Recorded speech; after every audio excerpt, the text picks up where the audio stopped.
What's good, y'all?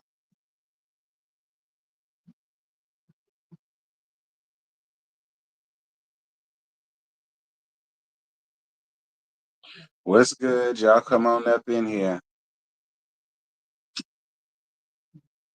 I don't know who gonna come because this was a last minute thing, and y'all know how it is. If it ain't Love and Mary Huntsville, they ain't gonna push it through.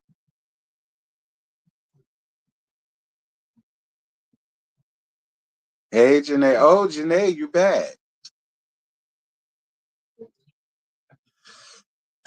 I thought you said doing Love and Mary Huntsville, you would never show your face around here again.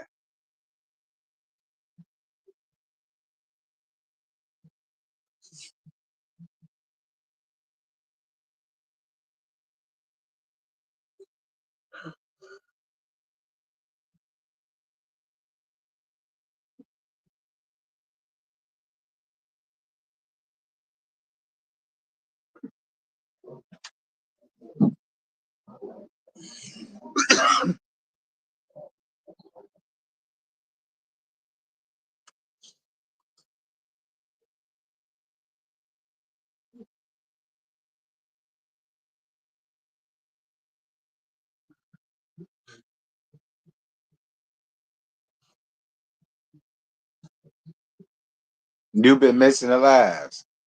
Well, yeah, should have never went nowhere. How about that?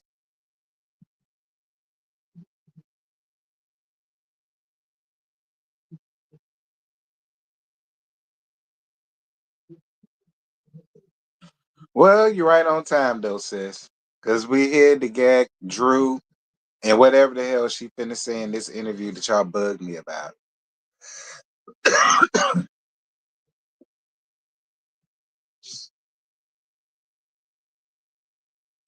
Yeah, Gabby, but I don't care.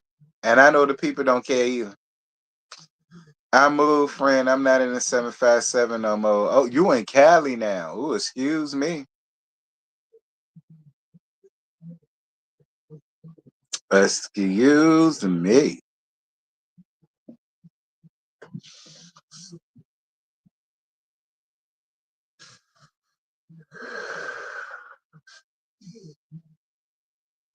Well, I haven't seen it yet, friend, so I can't say if I liked it or not.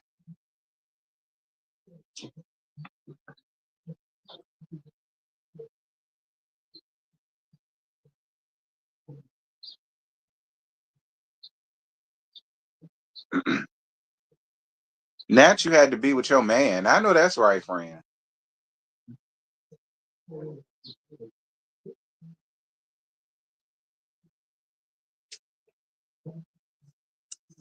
I ain't got no dirty piece of trade to speak of, so hey.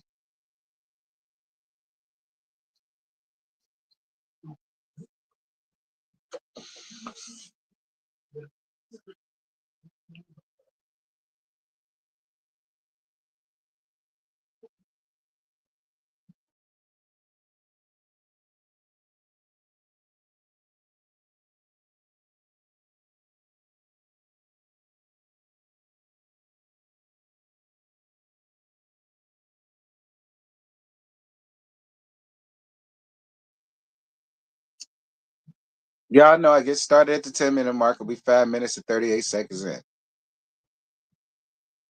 Why do we got to start at the 10-minute mark, you may ask? Because I said so. And if that answer don't work for y'all, well, then that's a y'all problem.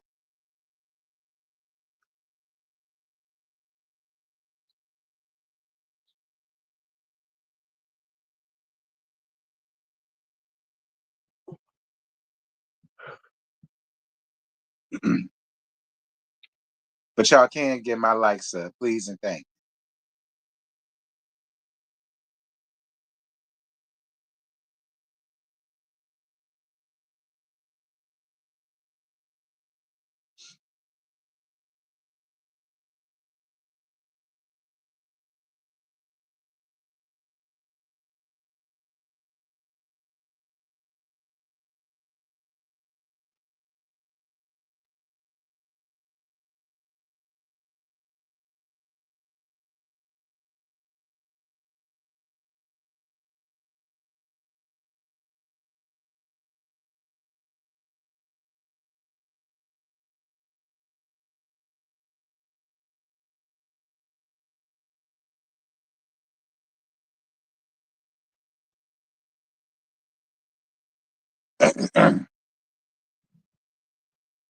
Child, we in the court of public opinion,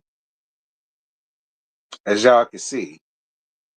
We down to the courthouse because this is the court of public opinion. And so that's why we down to the courthouse.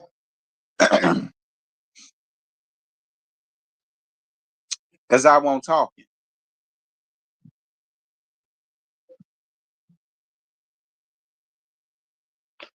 I need y'all to hype me up. I'm not hype.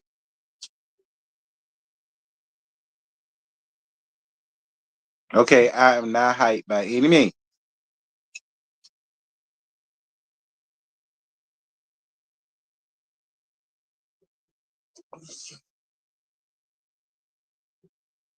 Take your ways. Y'all get my likes up. It's 80 people and 40 funky ass likes. Y'all know I don't like that.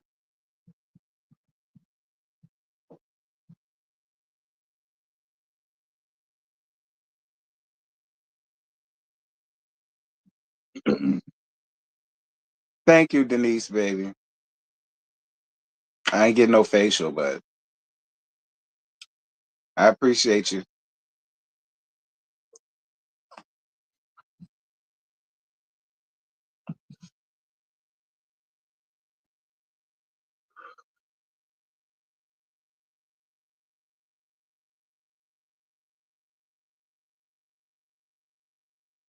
Don't take this personal. Hey, Too Feisty, what's good, baby?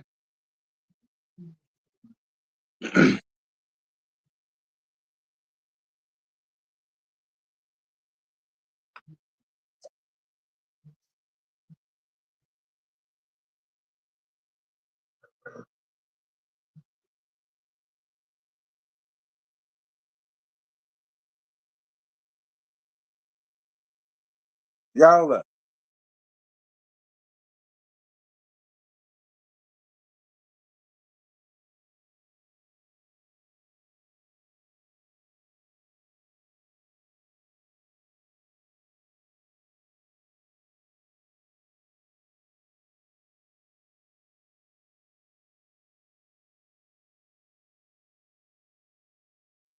You said it was a good interview. It better be. I tell you that. It better be.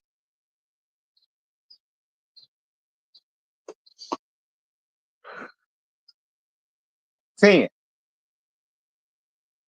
Welcome, one and all, to Giving You the Realty Missionary Baptist Church, where my slogan is, I man the business that pay me.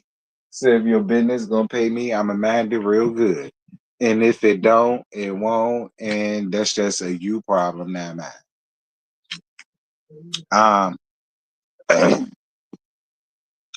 Follow the social medias that y'all see on the screen. Follow the second channel. Ooh, and I got some gags to tell y'all about the second channel too. I'll tell y'all that later on. Um,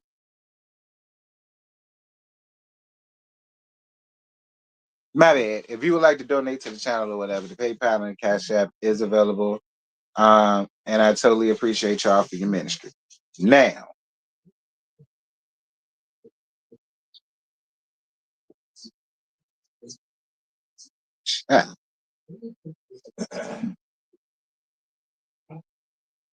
now we finna listen to what Miss Drew Sidora had to say down to this interview. I am gonna speed this hoe up because I think the interview was like an hour and some change. And I ain't finna be here all night dealing with Drew. So yeah, I'm on her side and all, but I ain't finna be here all night dealing with Drew. So it's gonna be sped up. Let's just get on that. And hold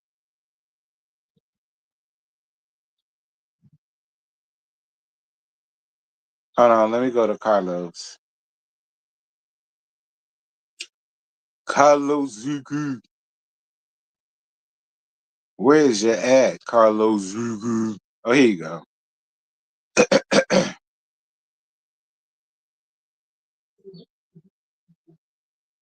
Oh, here it is.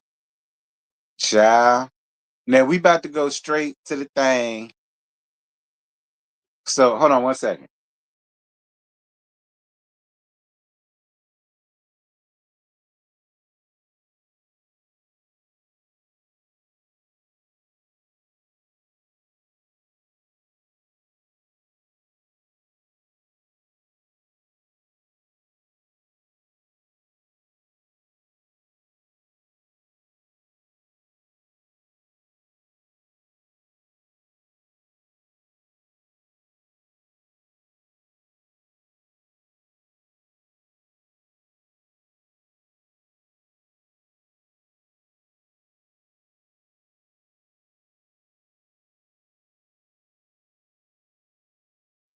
All right, so basically the first part of the interview was they're at the studio. Drew is in there recording, and he comes in there during her recording and all of that. And then we leave from there, and then we in the studio, and then we finna do the interview. First and foremost, I love the interview space. Excuse me. I love the interview space. I thought that was very creative. It was cute. It was different. It was a new change. I was here for the little intro.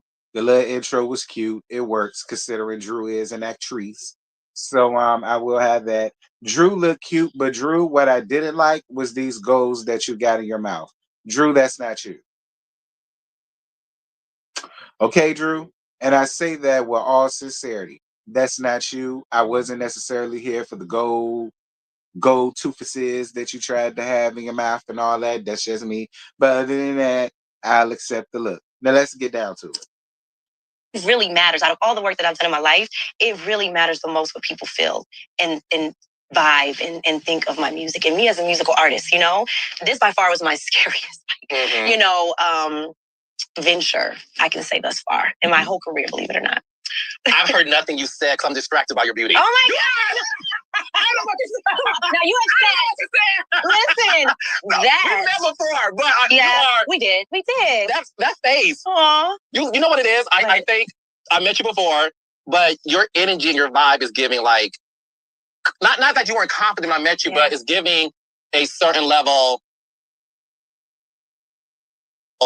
of calmness, serenity, happiness. You know what it is? It's giving freedom. Ooh. I feel like you're free. You know what I'm saying? And honey, you are beat to the gods. Baby, you are. Listen, for you, I had to. Listen, from head to toe, I call it the best glam. Okay, that I know in Atlanta. So. No, because they said you to pay them. Oh, are we starting off? Listen, my God. Who said you to pay them, honey? Who said that? I don't remember. No, let's talk about it. Do you want to? Yes, let's talk about it. Okay, somebody said, what is your former glam? Okay, said that you did not pay him and he's waiting for his Zelle or Cash the one that beat my face today? The one that beat my face today said that? Is he here? Oh, yeah, he was here. They saw him. Yeah, he beat my face today. He was here. He begged for his job back. Freedom? Oh, yes. Freedom. Hello, Freedom on the Beat, yes? Was Freedom on the Beat today, guys? And he did it for my assistants there. He did it for. Oh. Okay, let's talk about it. Because what they say is a lot of things. But I am here with you to clear up the lies. It takes a lot to gag, Carlos. Drew, we're not going to act like we didn't hear that about you, that you don't like to pay people. I mean, we did see that on the show when you really didn't even want to pay. Was it the caterer? Was it the caterer who said they cooked, the caterer or the chef? Or one of the two who said that they still waiting on the damn invoice. Remember that, Drew. So, I mean, the shade is kind of warranted, but we'll move on. No lies told, ever, actually. So the check cleared? The check always clears, honey. Because my glam can tell you, my people, I really pride myself. Because I've been in business since 2005. I've been working since I was 8 years old. Happy 20-year anniversary. No, seriously, that's big. A black woman in Hollywood, 20 years strong. Yes. We ain't gonna play no games. Thank you. My mom was my business manager growing up. And, she taught me and instilled in me, like, good work habits and integrity, And so paying people in my little business, the little engine that could, I really am happy to be able to pay my invoices. So when people say that, I'm like, well, I didn't even get paid yet. You know what I mean? And So it's like... folks need to learn about net 30. I don't even do net 30. You don't? I just learned about net 30. I'm like, well, hold on. Because my people, like, same-day service, the Zelle and the wire is set. And so now we've done like a 3 to 5 business days, guys. That's good. I got invoices on Christmas Eve, and I'm like, I'm with my kids, but I still sent it because, I know how important it is for the holiday. So, like, I really treat my people well. Like, I have chef. Everybody knows my chef. Mm-hmm. I've had her on. Keep a chef, baby. I keep a chef, I love to throw those appreciation, employee engagement, dinners, lunches, pool parties. Like, I really appreciate the people because I understand it takes a lot to show up. It does. It takes a team, and it's not just me operating it. So all those things you hear, I'm here to tell you. Don't believe it. Well, no, but that's the reason real. Why I am here. This has been 2 years in the making. Yes. I wanted to talk to you last season. Things couldn't work out logistically. And this year, we get a chance to sit down and clear the air. I'm a fan. You know that. And it's funny because when I met you for the first time at She by Sheree Fashion Show, you was like, you don't like me. What do you mean? Drew, I never said anything bad about you. You don't like me. I said, Drew, I actually like you a lot. But what I will say this season on The Real Housewives of Atlanta, season 16, it's an amazing season. And we... Yeah. I mean, it's meh, to say the least. All right. I mean, it gives us something to do on a Sunday night. It gives us something to talk about on a Monday night, I guess. But so far as calling it like a fantastic season, it's blah, at best. But that's just my opinion. How do y'all feel about the season thus far? Y'all drop that down in the comments. Are loving Drew Sidora. Oh, thank you. Do you feel the difference with the audience perception of you this season than past seasons? I try not to get caught up in that because I kind of just, since I've come on the show, it's like I just let the cameras catch me where I am. I live my reality and I kind of leave it there.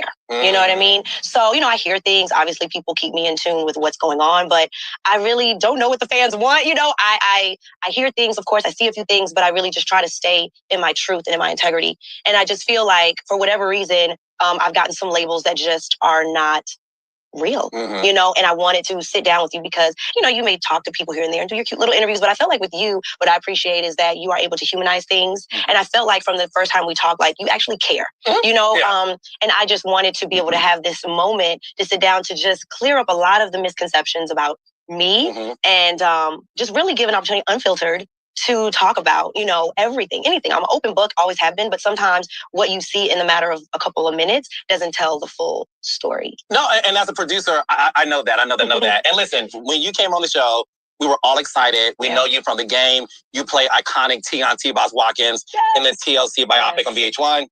You had a long career. I love going on Twitter and seeing old movie clips of you. I know, right? You know what I'm saying? Because a lot of us are reminded that Drew Sidora has always been that girl. So when you got on the show, there was this, and we talked about this off camera a couple of years ago, there was this perception that, okay, it's giving Tyler Perry movies. Ooh. Is Drew acting? Yeah. Is she not able to sit in the moment? And I remember talking to you about that, just us chatting. And I want the world to know this. When I said that to you, to your face, you did not understand it. Yeah. And you were so caught off guard. You said, Carlos, do you really think I'm not being real? And I was like, it comes across a little acty. And you were so, not upset by, that's the wrong word, but you were perplexed by that comment. I want to talk to you about that because I said it on my podcast before, like, is it acting? Yeah.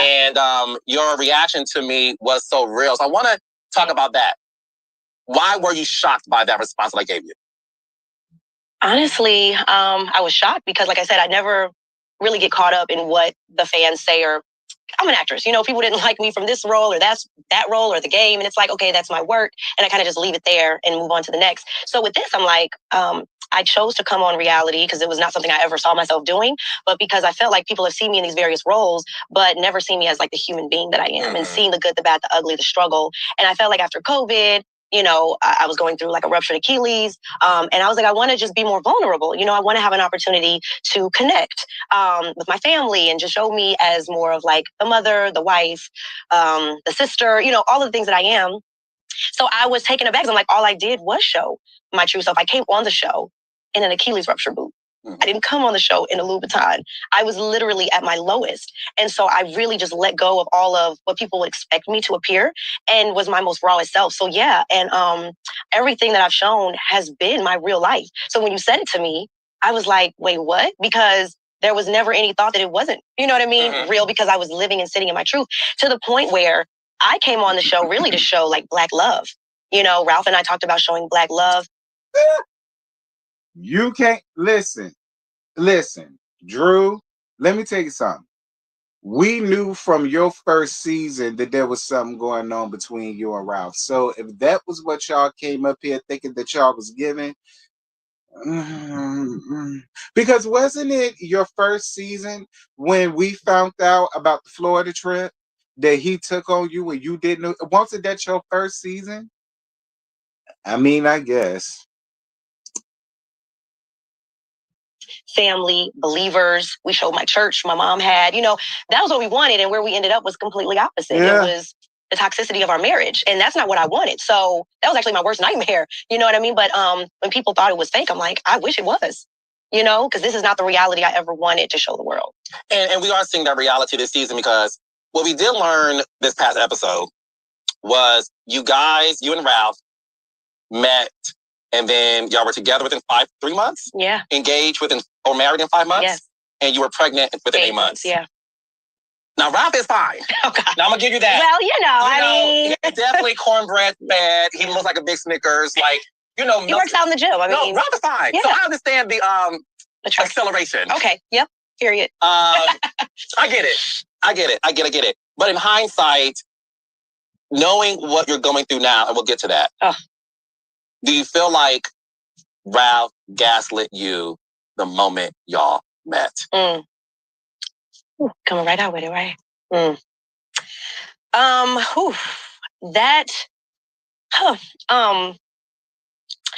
has been my most recent. Okay. Yeah. Tissue. I'm sorry. Lord, Drew, you crying already? Bitch. It's 17 minutes and 33 seconds, and you already crying. Drew, pull yourself together. Ralph the boy is not worth none of these tears, Drew. I mean, he really not. Unless you crying because you feel stupid. Then in that case, okay, cool. I'll let you cry because you was stupid. Okay? No tea, no shade, Drew. I like you, but you're stupid. Okay? You were stupid from the very beginning. I don't know where Mammy Superior was around that time, but I can tell you right now, it couldn't have been Joyce Ann. I don't give a damn how grown you is. Like, We got some in the bathroom, but there's none in there. I'm sorry. Mm-hmm.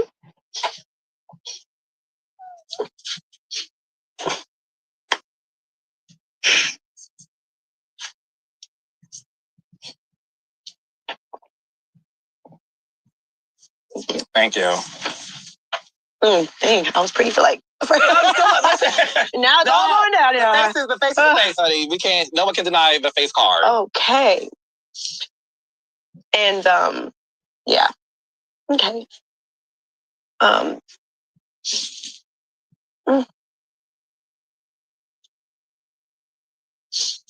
Yeah. Reset a little bit. This is why, it did take me a while to have this sit down, because back then when you asked me, I knew I couldn't even get through a sentence really, at that time to talk through like my feelings. I am in a much better space, but there are still wounds, that need to be healed. And I think because we are on this show and I'm watching things in real time with everyone, and I'm seeing his actions and his behavior, it is having me to ponder what you just asked, which is like, was it ever real? Everything I thought is having me to consider like, but was it ever love? Did he ever respect? Because someone that would go and have dinner with your ops, right? And sit there and bash you. And let's be honest, like, I'm still the mother of his kids. We have kids together. We were married for now 10 years. So I'm like, someone that loves you and that respects you as even just a mother of your kids wouldn't behave this way. So then I just said to someone, I said, unless they never really loved you and they never really respected you. And that's where my train of thought has been. Because for me, I've never set out to bash Ralph. You know, I have done nothing but tried to protect him for his actions and tried to gain understanding for his actions.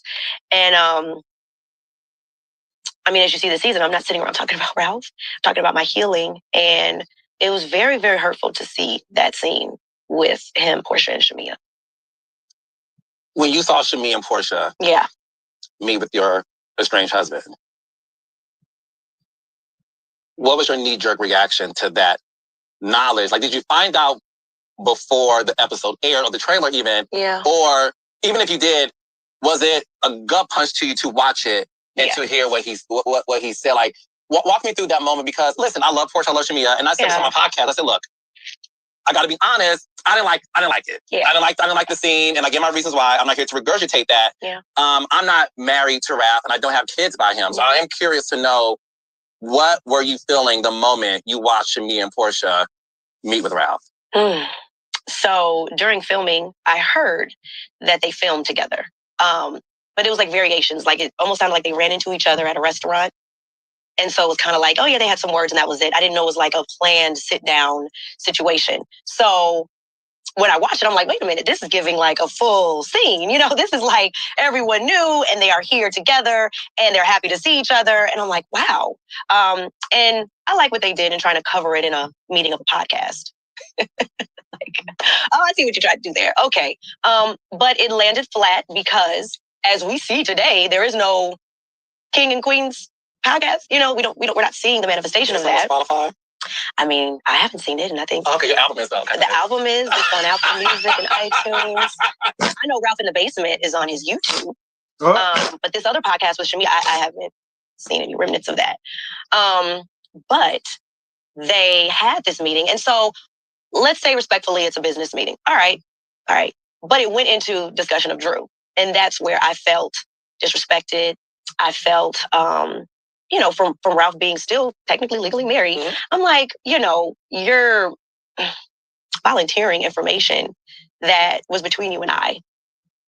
You're sitting here entertaining text messages that aren't real because we haven't seen them. You're entertaining basically a try of a takedown of me, a destruction of me and my character, and really everything I've built since the age of 8. It's like, on top of what I've built for myself as an actress, as a mother, and then as a wife, you're trying to destroy that. And I just didn't think it was necessary. I didn't think it was necessary. And then he never told me. He never divulged anything to me. I literally found everything out on the show. And I just felt like, regardless of if our relationship and our marriage is not working out, there's still just a level of respect that you should have for the mother of your kids. But Drew, when has he ever had respect for the mother of his kids? No shade. But when has he ever had respect for you? Drew, I'm gonna be real honest. I'm gonna be. I don't want no smoke from nobody. I don't want no smoke from no married woman or nothing. I'm just talking. All right, and giving an opinion. All right. It's hard for me to believe that Ralph woke up one morning and he just decided to become this. Like, that's just me. I refuse to believe he just decided to wake up one morning and say, you know what? I'm going to just be a fuck nigga. I just feel like that there were always signs there. And I got a hankering suspicion that people were telling you, you should slow down. I think you're moving too fast. You don't really know him all that well. He ain't been around all that long. I see this. I see that. I notice this. I notice that. Like, these ladies noticed things and seen things when they first met him. So I could just imagine how it was when you brought him around your family and your friends and like your homegirls. You know what I mean? Like, I'm just more than sure somebody came to you and said something, and they go get hot when I say it, but oh well. You pulled the mellow and decided to marry his ass anyhow.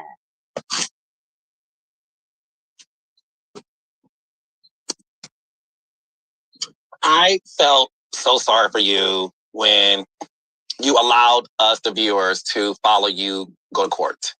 And the judge, at the end of the day, did not do something that you wanted, which is, I believe, was unsealing. Mm-hmm. And he was gloating. And you were so frustrated and you cried. And I remember that in that moment, I said, and I like Ralph. I met Ralph. He's a cool guy. Again, I'm watching the show, so I'm only basing it off the show. I said to myself, oh, Ralph don't like you. Okay. He don't like you. And he's determined to expose you. Mm-hmm. I got that instantly. That was maybe a few episodes ago. So when I watched the scene and he brought up Ty, and he's alleging that, in the words of Lisa Nicole Cloud, that you and Ty are in a lesbian relationship. Okay. Is that true? Well, what I can say is, at the time when all of this came out, right? Because to be honest with Ty, Drew, I can tell you right now, I'm not believing nothing that you're gonna say because you didn't say no.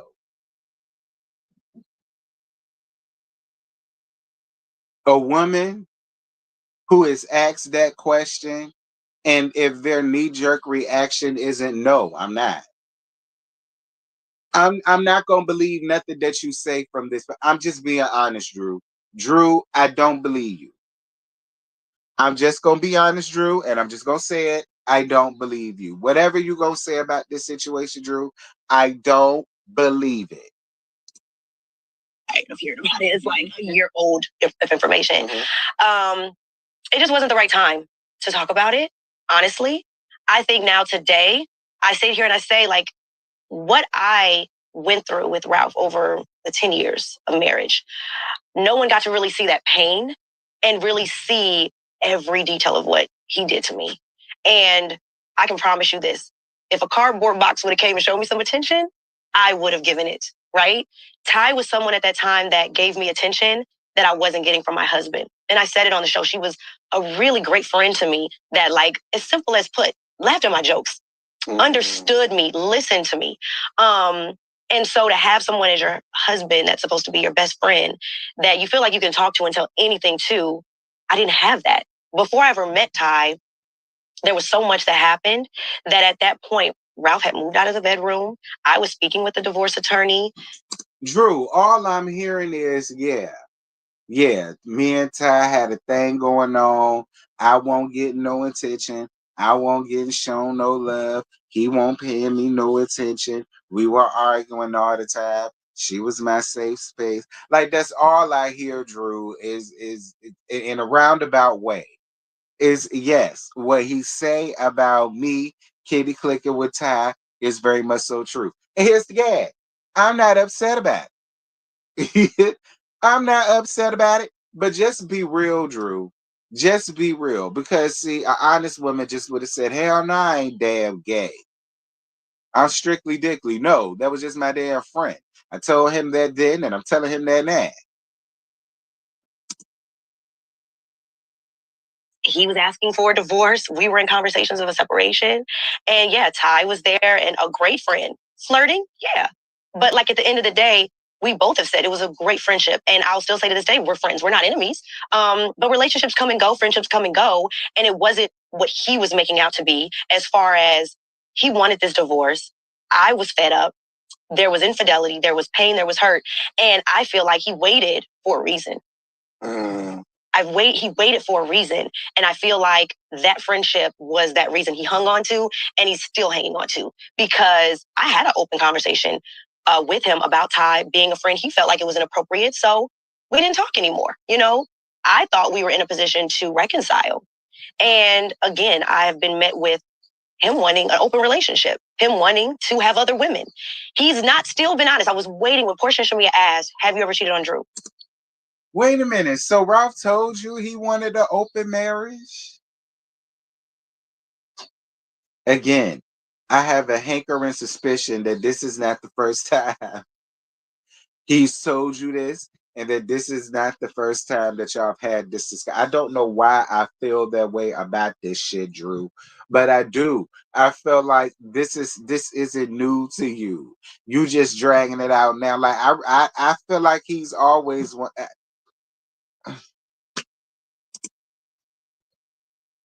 I was waiting for him to be honest. And he got choked up. And he just threw out no.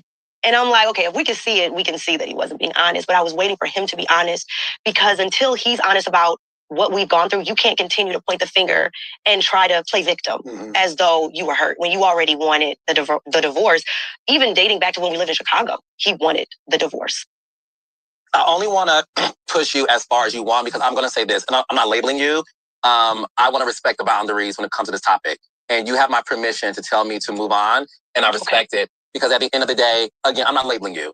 But what I will say is, as an openly gay man, I am not comfortable ever trying to out somebody or dig deep in terms of same-sex relationships, friendships, whatever. So I really want you to tell me respectfully when to stop. Okay, because I know you want to clear the air. Yeah. And I'm only going to ask you things, and I want you to answer them if you want to. When it comes to you and Ty, the way Ralph made it seem like it was more than a friendship, that you guys could have been lovers intimately. What do you have to say to that? Were you and Ty ever intimate, kiss? Flirting? Yes. Okay. A lot of flirting. Okay. I'm not going to say that there wasn't flirting. There was a lot of conversation. There was a lot of group hangouts. And for me, there were just certain things that I wasn't comfortable with, and not judging anybody for their sexual orientation. I just love my husband, and so there were certain levels.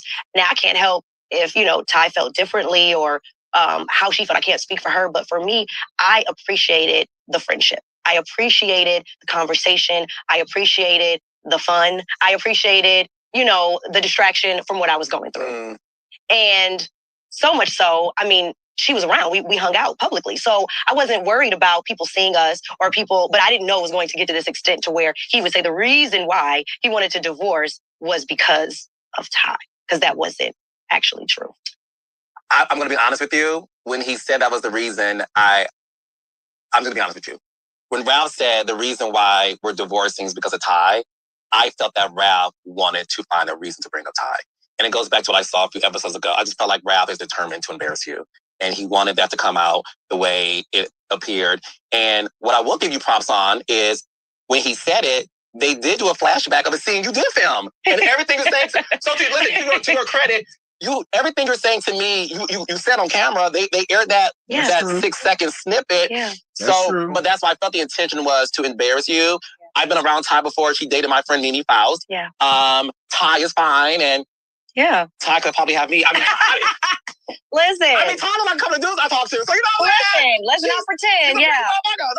Yeah, and swagged out and is a really good person. And I think that's why, even to this day, we're still friends. I would never say, oh, she's not a good person, or minimize, or, extreme our friendship. It was just the intimidation that I feel Ralph felt, which I'm not going to say, I can't speak for him, but I just feel like it was an intimidation there.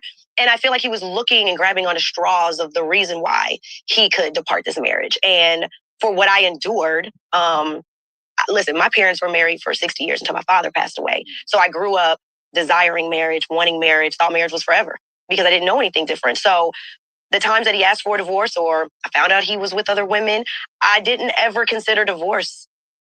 I didn't. I fought for my marriage. I fought for my kids. I fought for my family. And that's why he dogged you out. You let him get away with it. You wanted to forgive him. You wanted to be married. You didn't want to go through a divorce because your mama didn't go through one, and all of the rest of that. I listen. And I'm not saying once a cheater, always a cheater, but what I am saying is, who the fuck you married. You know who you walk down that aisle with. And I just, okay, Drew. And I just feel like he was always putting that word out there. And his behavior on the show, I felt like he showed the most toxic side of him. Because as you said, he's fine, he's nice, he's cool, he's charming. I married him for those reasons. So what's his sign? He's an Aquarius. Scotty, come and get. I told. Didn't I not tell y'all that them Aquariuses are tied as the fuck? I bet now y'all will believe me. He's an Aquarius. Call me next time. Oh, Lord. Okay. I know if you male Aquarius child. We'll talk out. Yeah, I know Listen, one too. I'm gonna gag you. I know one too. He carries the same birthday as my dad. Yeah. Oh, baby, I get you it. You get it now? Enough said. I get it. I get it. Listen, I've dated all players. I don't get it. I don't get it at all. I wouldn't give a damn if the nigga shared the same birthday as Jesus. If he a fuck nigga, I'm not finna go down that damn path. I'm not finna go down that damn road. I don't care. Players, I've dated rappers, musicians, whatever, actors, but him having the same birthday as my dad, I was like, wait, it had me to pay attention to him, and I really thought I was marrying my father. I did. So. Come here. Oh. No, listen. I feel your energy, and I feel everything you're giving. This is the most vulnerable I've ever seen you be, seriously. And if the audience was in this room, they would feel it too. I just want you to know you're going to be okay. You're going to be okay. And I don't want to make you cry again, but my spirit is telling me to tell you this. Your father said you did the right thing. You did the right thing. And sometimes what happens in life, you have to go through this turmoil so that you won't ever go back. And I feel like because you're because I'm from the Midwest too. Okay, yes. Detroit folks, Chicago folks, we don't leave our relationship. No. We just don't. We don't leave. We stay because we feel like it's tradition. Yeah. And I want you to know your father is giving you permission to leave. And the reason why you're going through this hell on earth with Ralph is because everybody in heaven, who are your guardian angels, they want you to know you can never go back. Even when you have those moments where you're crying yourself to sleep at night, and I know you do. Yeah. Even when you're around the kids, and you sometimes wonder, could I just do this for the kids? I want you to know. I know. I feel it. I want you to know your father is giving you permission to never go back. And you're going through this hell so that it can be so disastrous that deep down inside, you can never go back to that marriage. And I'm not calling Ralph a disaster, so don't make that the headline, y'all. But I need you to know my spirit is speaking to you, and your father is telling me to tell you, you are going to be okay. I guess, Carlos, everybody want to be a prophetess these days. So, fine. You making her feel good about herself because she obviously needs it. So, fine, Carlos. You're going to be okay. And you're going to be okay financially, too. You are. That was the last thing I want to tell you. Financially, you're going to be good. I receive that. You're going to be good. You're going to be good. What I would like to also address, speaking of finances, is you are working with Portia's baby daddy, Dennis. And you made a comment about, girl, I'm going to sell so much music. It could pay for Pilar's college tuition, college fund. Portia did not like that at all, child. She thought you brought her daughter to the situation. I would like for you to clear the air in terms of what you meant by that comment. Well, watching it back, what I did see was that Shamia carried that conversation to Portia, and it wasn't taken in the spirit that I said it. So that's first. Portia was like, well, that's not the way Shamia delivered it to me. The way Angela said it, she was like, okay, that's not so bad. So I want to go on record saying what I said wasn't bad. And what I was saying in that moment was because I keep getting asked the same question. Why Dennis? Why are you working with Dennis? So when Shamia asked me that in that moment, I was like, this is what Dennis himself said, which I hope I get a flashback, because he said out of his own mouth, I'm doing this to build legacy for my daughter. He said it on camera. He did. And he continues to say it, because I've got text messages, and he would stand here and tell you that. He is not just a hot dog man, He is a serial entrepreneur, which Portia has said out of her mouth. And he said he believed in me. We stood in the studio, and he literally was emotional because he said, I believe in you so much. I know this is going to build wealth and legacy for our kids. This is going to help me put my daughter through college. So I was saying that as a way to validate his reasoning and what I believe as a blessing it would be for our families. I'm a mother. Do y'all believe what Drew just said?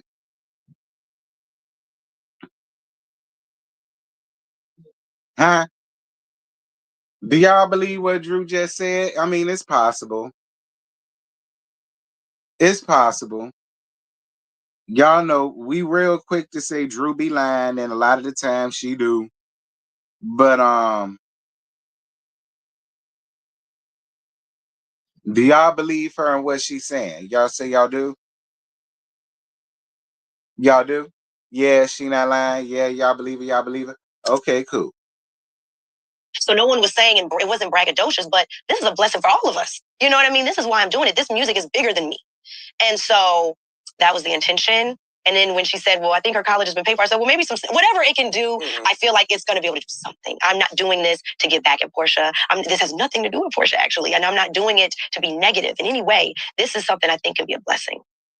When you saw that there's this narrative that you tried to solicit sex from Dennis, and you said something along the lines, allegedly, you want to fuck Dennis, and Dennis said he's not trying to provide dick, he's trying to provide, tracks. Sometimes the studio that goes hand in hand. Listen, I did work on Love and Hip Hop after all. Well, so I want to know, were you ever attracted to Dennis? Now, have you not seen my husband? I like a certain physique. I like biceps, not bellies. I really, no offense to Dennis. I mean, the physiques are different. That's what I'm saying. The physiques are definitely different.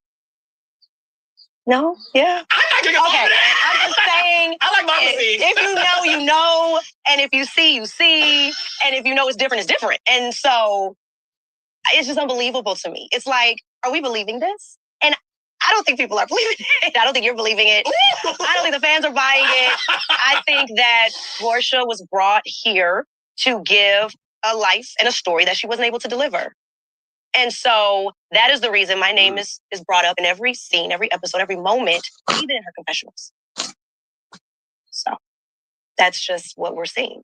And it's unfortunate because in my real life, I'm dealing with so much that when I come into this friend group, it's just so far from the truth. You hear the music. What we were doing was real. You see the fruits of our labor, and it wasn't easy, and it was a journey, and people really got behind it, and so much so. Portia was a fan of the music before cameras were. What do you mean? She and I had a conversation, and she said this on, I want to say episode 1 and maybe episode 2. She definitely said we had a conversation. Dennis invited her to my birthday party. Mm-hmm. Why would Dennis be inviting you to my birthday party if you had no idea? So people gotta, and I think the fans are seeing it. The fans are really smart. Like I can say this season, the people see what it really is. And what it really is that Portia and I had a conversation, and I told her about me working with Dennis. Let me back up, because when she was Mrs. Gubadia, I reached out to her multiple times. I texted her multiple times. I called her multiple times. And what I know now about Portia is she's just not a girl's girl, and she's just not a good friend. So in my reaching out to her, she was busy off living her princess African life. And no one heard from Portia. She wasn't showing up. She wasn't around us. We didn't see her. We saw her on Instagram. We saw the life on Instagram that she was putting out there. And so therefore, that's what it was. And so I didn't get any return phone calls. It was not reciprocated. It wasn't reciprocated. I'm reaching out. You're not reaching out to me. When she heard about the divorce, she never reached out to me. When I heard about her divorce, I immediately reached out to her. But at a certain point in time, and I have the text messages, where I was like, you need to call me, And she said, well, let's go to eat. I said, listen, she wanted to know, what are the new girls like? I don't know about the new girls. I don't know anything. But I need to see you. I need to talk to you. Oh, not you trying to bait me. I need to talk to you because I felt like it was something that was important to talk about. So she called me. We had a conversation. She's like, yeah, I know. I love the music. I love what you and Dennis are doing. We were in this studio and Dennis will call her. Hey, girl. She knew what we were doing. She knew what we were working on. Dennis was like, she loves this track. She loves this track. What's Portia's favorite track on your album? All of them, child. All of them, okay? She said it. She said the album is a hit. So she loves the project as a whole. Portia called me because she apologized for not making it to my birthday party. And she said, come hang out with me and Yandy. Let's go out, girl. We need to talk and celebrate. We have so much to celebrate. We have so much to talk about with our divorces. And I was like, girl, I'm tired because my birthday party was a lot and I'm about to lay it down. And so when I saw her at Shamia's birthday party, I'm like, let's do some shots. Like, what's up? I was just so happy to see my girl. So when she came at me, that's why my mouth was open. And I didn't really... I was flabbergasted. I'm like, I was so confused because I'm like, we definitely talked a couple of times and we've already talked about this, because as a friend, I felt like it was important to do so. So the conversation happened. When it happened was on her terms, but it definitely happened. And there was no beef. There was no issue. There was no, we need to have a conversation. We need to have a sit down because I'm feeling away. It was none of that. So that's why I was taken aback. And I was just like, because I believe you, Drew. And the reason why I believe it is because I heard that tea. I heard that tea from a little source of mine that you was very caught back and taken aback, and the beef came out of nowhere from your end because from your perspective, you thought that y'all were good. The same thing that Drew is saying right now is the same thing that I heard while the show was still filming. So that's why I believe Drew when it comes down to Portia and her fuck shit. All right, just throwing that out there.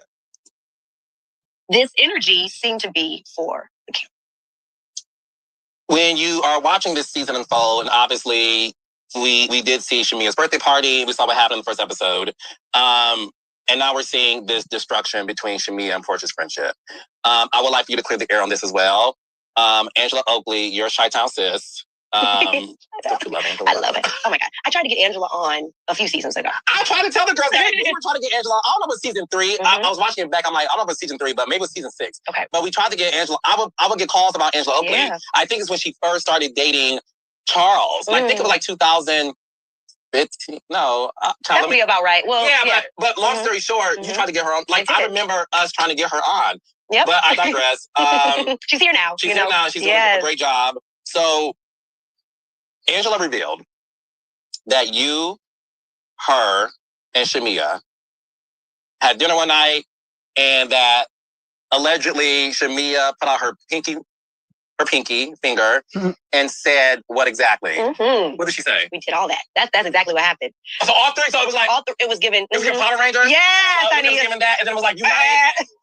Activation. It was activated. Angela said she had her fingers crossed behind her back. Because Angela don't trust no girls. I watched the show. Listen, I pinky swear because Shamia and I have known each other, and I feel like we have grown to build what I would consider a friendship over the years. Angela, like, I don't know you. I just met you yesterday. So I love her energy. But Shamia and I have built a rapport and a friendship over the years. But it was like this wrestling with Shamia is the best way I could put it in words. It was a wrestling. And we had a cocktail or two. And she felt vulnerable. And I feel like she felt comfortable. And she needed to get this out. And so she was like, I need us to pinky swear because what I'm about to tell you, I need to feel like I'm in a safe space. So we pinky sweared. I'm like, what's wrong? You know? And she went on to tell us that she felt like, you know, she needed to be real and address the issues that she has in her friendship with Portia. She went on to say how she didn't want to come across as though now she's got a peach and she's here and now she's going to tear down her friend who helped her to get on the show. She didn't want the fans to come for her in that way to feel like she's ungrateful or a bad friend. So I can tell you she was considering the fans and the look of how it would come across. As we see now, she's talking, you know, because she's like, okay, I'm in a good place. But then she was just like, you know, this is Portia's show. She's the HBIC. And I don't know. It's not Portia's show. She's not the HBIC. She's the HDIC, the head dummy in charge, if anything. The HEIC, the head idiot in charge, if anything. The NHNC, the head ignoramus in charge. I don't know. But she damn sure ain't all that. And I wish y'all would stop trying to force her into that light. Because that's just not her. My opinion. I don't know. Y'all let me know in the comments. Do y'all feel as though Portia is the HBIC of this thing? Let me know. Know if this is a good idea, but this is the real. And she went on to say that, you know, the friendship is not in the place that everyone thinks that it's in. She was hurt by the fact that Portia didn't come to her wedding. She was hurt by the fact that Portia did not ever congratulate her for getting a peach, nor ever take her out to celebrate her. I would never know this. I would never know this. And I never would have thought that that was the case because Instagram shows like this great, beautiful, you know, friendship. But there was a plethora of things that Shamia said that I feel like Shamia needs to vocalize, right? Because that's her story, that's her pain, that's her journey. But she had a lot to say about how she felt like Portia was not a good friend to her and that she has been a very loyal friend to Portia. And I believe it. We only encouraged her because myself, and I've always told Angela, I told Sonia, and how I've lived on this show is speak your truth and just be you. And that's all I can say. And so we encouraged Shamia to do that. And I think with us now knowing this and Angela speaking to Portia, it was bound to come out. And it did. It came out. Do you think Shamia is just tired of being the background singer in Portia's life? Yeah, I think that Shamia, first and foremost, is such a humble spirit. She is. such a pure soul. I just love her. I just love who she is, and she's so dynamic, and she has so much energy, and she just seems like she puts on a happy front. Like, I'm gonna just be the life of the party. I'm gonna make everybody laugh, and she doesn't really get an opportunity to open up about who she is and how she's feeling because she's never been in a position to. So the friend of the show, she became the friend in real life. The cheerleader on the court was the cheerleader that I think she was for a lot of people, but particularly Portia. So seeing her in this position, I felt like this was her opportunity to exhale and release and exhale. And I just felt for her because I know what it feels like to be in a relationship, friendship, and you feel like you can't really speak your truth, but you want to clear the air. So hopefully you guys can get to a better place. And, I don't know if they will get to a better place. Of course, I don't wish breakups, fallouts on anybody. It's so hard and it's heartbreaking to see, but this was something she, definitely was at a breaking point and needed to get out. Do you think Shamia is Portia's lap dog? Oh, yeah. I stand on that. I stand on it. I said it. You'll see. I said it a couple of times, actually. You said it, okay, yeah. I mean, because it's just, I believe that's who she is. Because again, when you don't speak your truth, what are you? If you, like I said, are barking up a tree and not being your own tree, we don't really know who you are. You're under someone else's shade. You're under someone else's genealogy, someone else's truth. She's been living under Portia's shadow. And I just felt like that is the best word. People said it before me on the show. She was a lap dog. And I say it for myself now because that's what I've seen. For her to come for me about something that Portia and I already spoke about is lap dog behavior. For her to run back a very innocent conversation back to Portia and take it in any negative light is lap dog behavior. For her not to stand on business about what she shared with Angela and I and sulk in the moment and not stand and arrive is lap dog behavior. Yeah. And I know a couple puppies. And I have a couple dog treats. So I can identify. You know what I mean? I'm just saying. Do you have any dog treats in the studio? Listen, I think it might be some remnants. I got to keep them on hand. Running into all kind of the Lulus and animals and the zoo and the jungle all together. Lord Jesus. So when you went to Nashville, right? I love that Angela invited you. You go in, and long story short, you saw in the episode that when Portia came to the table, it was giving. Portia got nothing. Listen, I'm just being honest. It reminded me of like my days working on the show because I know those girls so well that when they would come to a dinner scene and give nothing, I'm like, what they mad at now? What happened? So you learned that she found out that Dennis was filming with you. And you left the trip early. You were like, I'm out of here. And then when you watch the episode, obviously you filmed the entire season, so you knew what was going on. But I want to get your thoughts on this being a married woman, right? Albeit estranged, but still a married woman who was married for 10 years. When Portia made that joke about, she better leave me alone, I'll fuck her husband. And you saw Shamia, Kelly, and Britt, laugh at it and not say anything. And the married women in that pool is Shamia and Britt. Right. Mm-hmm.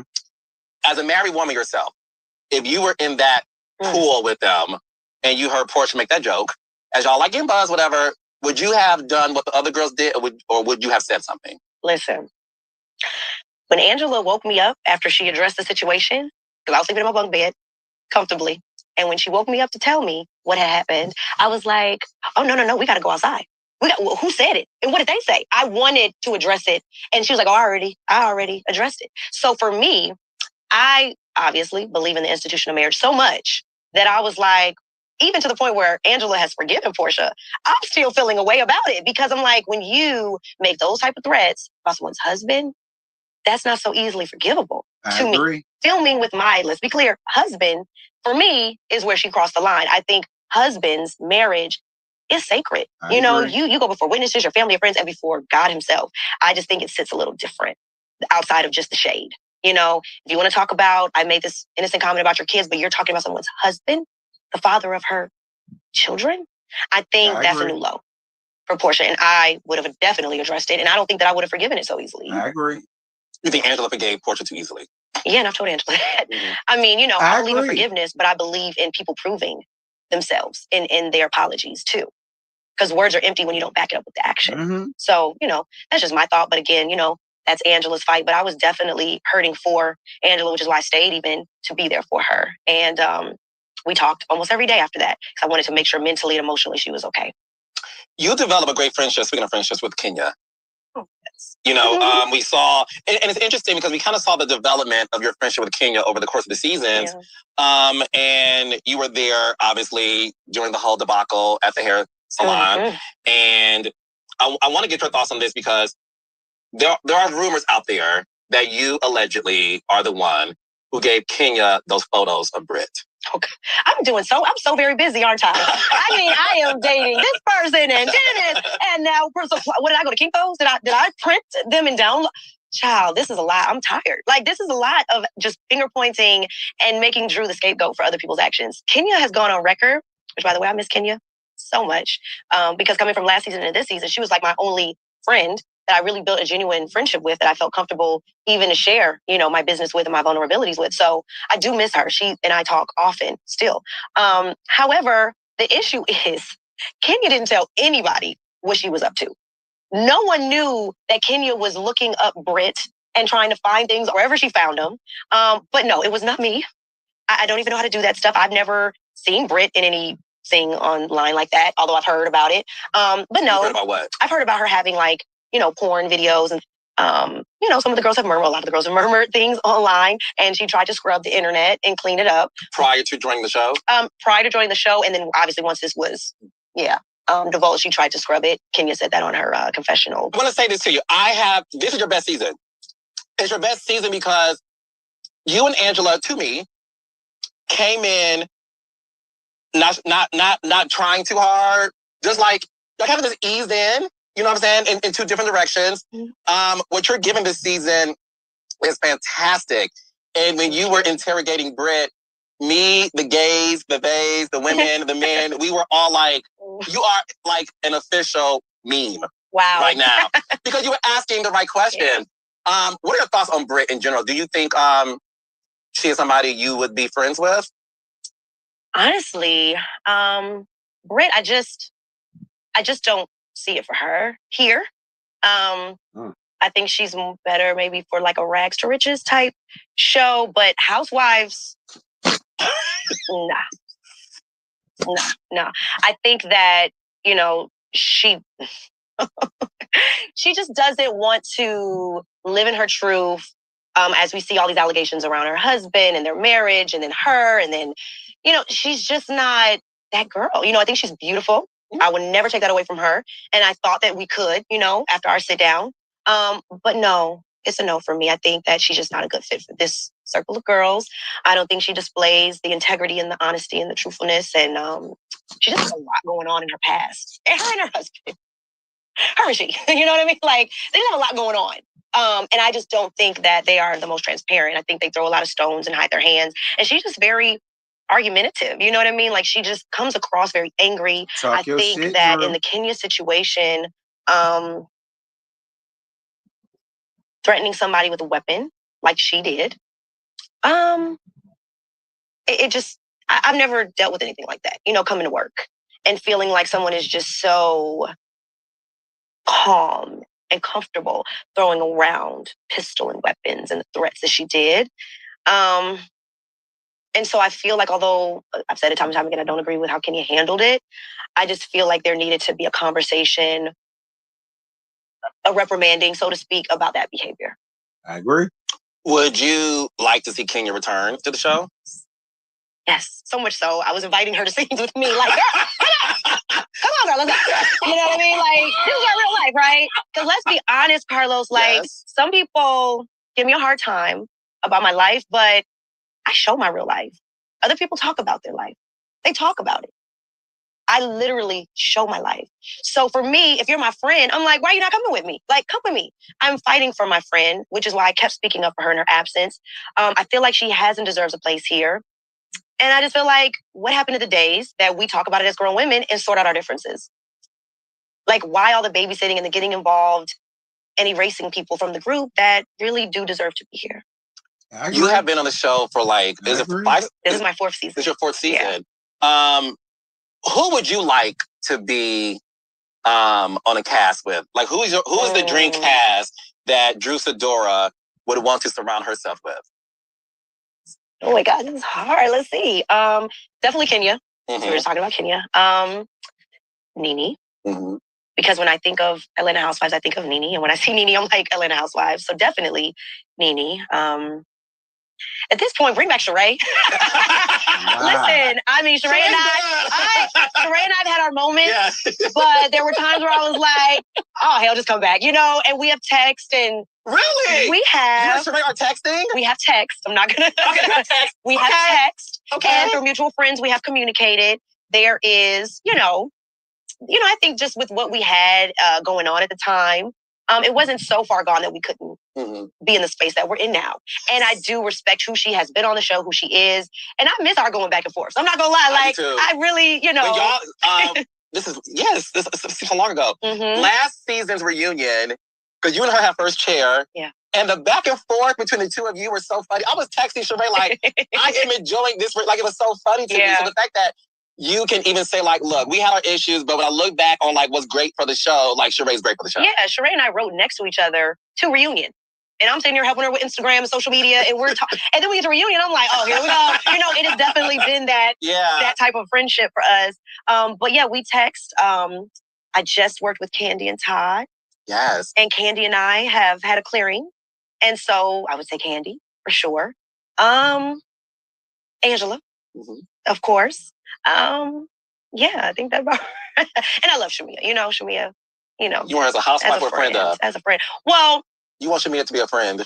I think that, if Shamia could show us her full, like I said, I have given y'all my husband and my strange husband.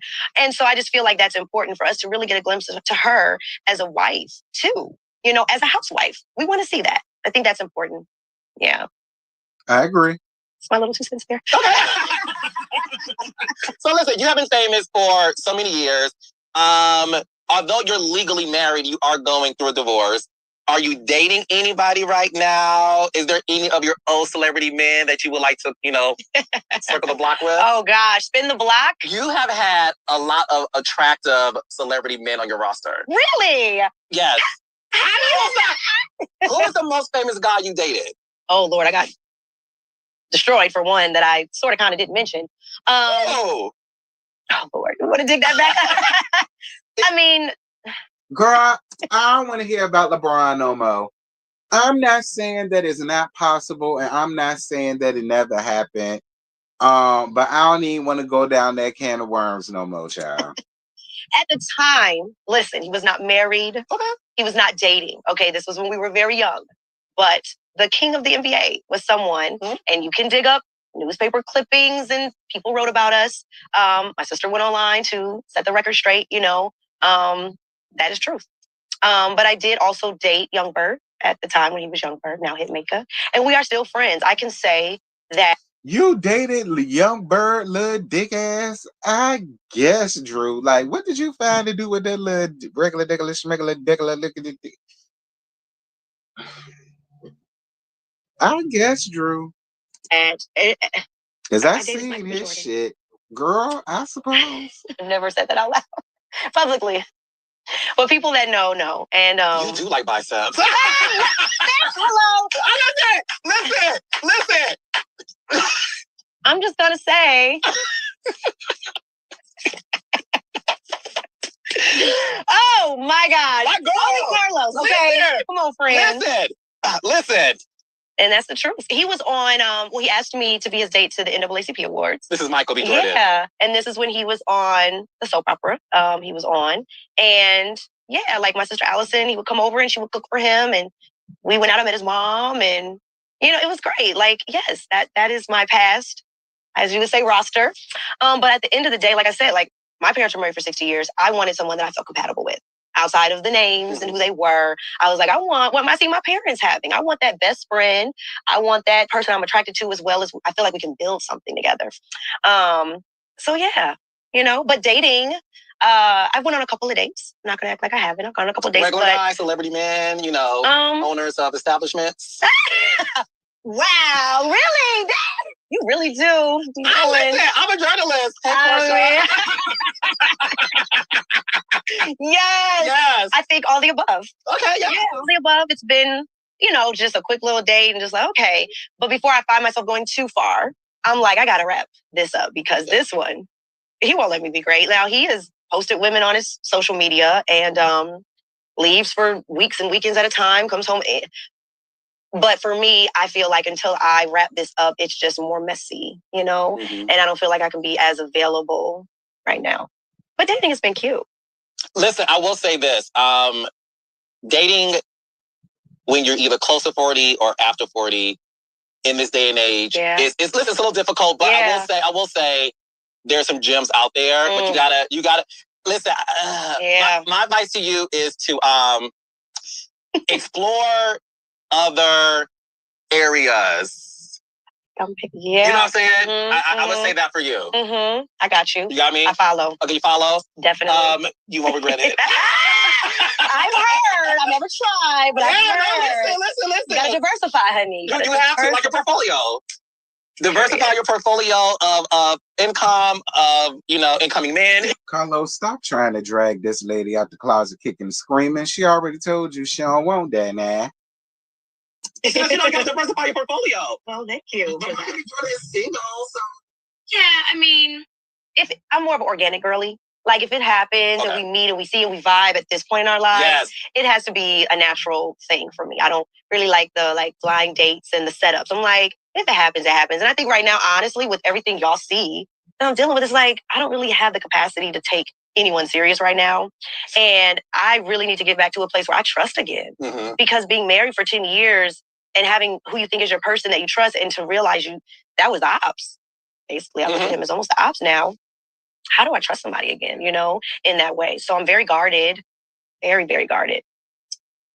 Your album is so good. And I feel like you and Coco Jones are like bringing R&B back, in its natural form. Listen, I listen to it a lot. And first of all, listen, I feel like the world, please buy this album, stream it, whatever, but you can sing. Thank you. You are a singer. But talk to me about the album, because if people listen to, or when people listen to it rather, you do share a lot about what you're going through. But it's such a personal album that I really want the world to really listen to it to understand more about who Drew Sidora is. Yeah. Amen. Yeah. So talk to me about this album and why people should copy it. This album, like I said, it is bigger than me. Not only will you listen to this album, but you will feel this album. It is a journey. So people say, well, what's your favorite record? And I'm like, for me, you can't take one record, because when you take out one record, it doesn't tell the full story. Mm-hmm. From where I was when I recorded my first record, which was Better on My Own in this studio, and just the progression of how I felt, you can literally feel the heartbreak. You can feel the days that I was like, could I rekindle this with my husband? You feel the days where I was like, F everybody, F him, and I'm outside. You feel the journey of healing. And that's really what it was. People say, why Dennis? And I'm like, why not? I got the music sent to my management, and it was the music that got us to this point. It wasn't about the person. You never know who the vehicle's going to be. And listen, Vincent Herbert signed me to Def Jam. I was signed to Slip and Slide. I was signed to Babyface. I mean, I worked with... You were signed to Slip and Slide, take it to the house? I never knew that. Do I feel like Drew bringing back raw R&B? Look, I listened to the album. It's pretty decent. So, she's one of the people that can bring back real R&B. Is she the bitch that brought back? I ain't giving her all that. But is she one small little cornucopia of it? Yeah, I give her that. So many amazing producers. And yet nothing ever came out, when people say music is powerful, music is powerful. So this wasn't about the perfect situation or the perfect person. It was about the music that was coming in my inbox that I felt like was my therapy. It was speaking to my heart and my spirit. And it was what I needed in that season to get out, to help me to get to this place that you said you see as freedom, as a peace that I can sit in. Because keeping that internalized, it wasn't doing nothing for me. It really wasn't. And I can admit that now. There was things that I wasn't able to talk about or express. And I felt like with this album, I said everything I needed to say. From the good, the bad, the ugly, the blood, sweat, and tears, I literally cried on this album. And that's why I feel like it's connecting in a way that's different from anything else I've done. And you go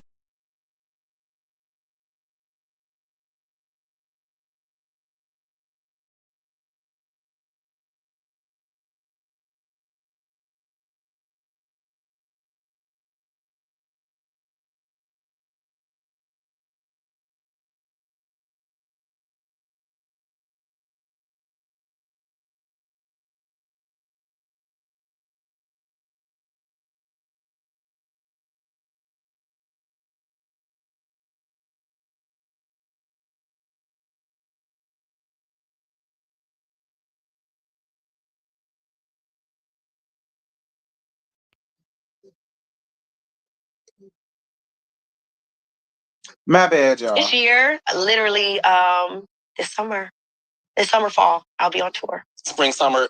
Like I said, no spring, summer, fall, huh? No, honey. Yes! Summer, fall, period. So who going to see Drew Sidora when she get on when she do her tour? Who going? I'm sure if anybody goes, it'll be JoJo. We'll find out. But the more the less, 10 city tour. Yeah. Yeah. Listen, you're doing good. I mean, listen, the songs, excuse me, are great. The album's great. You're going on tour. Yeah. You're back your acting bag. Yes. I want to see more of you doing that too. You've been great on Lifetime stuff that I've watched. Thank you. And you have fans in that industry too. And then you're on this season of The Real Housewives of Atlanta is so good. No, and you are on the most talked about reality show that's airing right now. Mm-hmm. And you have a lot going on. We are in the middle of the rest of the season. Phaedra's coming back. Yes. What are your thoughts on Phaedra's return to the show? You know, Phaedra is an OG, mm-hmm. So I always got to respect an OG. That's just how I operate. However, I know she didn't do a lot on Married to Medicine. Ooh. And then she came on our show pretty much at the end. But I'm hoping that we'll see her next year. That's what I'm looking for. What did she do when she came back? Well, she was trying to get to know everybody, so she gave us faces. And she gave a lot of faces, you know, and some laughs, and yeah. So I can't say anything bad per se. You know, I can't say anything bad. I can't. And we were pretty much done. You know what I mean? The work was done. So we'll see. We'll see. Season 17, what's in store. You are. You are something else. Listen, ladies, gentlemen, gays and babes, give it up for the beautiful Drew Sidora. This has been worth it. The 2 years. All right, y'all. So that's the whole damn interview that we sat over here and watched. So listen, here's what I'm gonna say. That I'm gonna get the hell out of here because I gotta go to the store and get some more water. It was a cute little interview. I'm glad Drew finally did decide to go out and do an interview. To find some place to go that's a safe space to tell what she got to tell before she TED. I'm not upset at the interview. I thought it was a cute little interview. It wasn't bad. I learned out some things about her that I didn't know, like who she dated and, you know, the people that she was once signed to and things like that. Like, you know, she dropped some gems. She threw some shade. She was vulnerable. She didn't mind being honest about some things. I opened up about some things. So I do appreciate Drew for that. It wasn't like pulling teeth to get her to answer questions. Other than that whole tie thing. But other than that whole tie thing, she was cool at answering questions and things like that. She was open to it. It wasn't a bad little interview, Drew. It wasn't. It wasn't a bad interview. And I'm not mad that you went to Carlos King for it. If he made you feel comfortable, which it obviously seems he did, I was here for it. It was a cute little interview. I wasn't mad at the interview. But yeah, I'm finna go on ahead and end this because Scotty finna go live soon to talk about the same thing.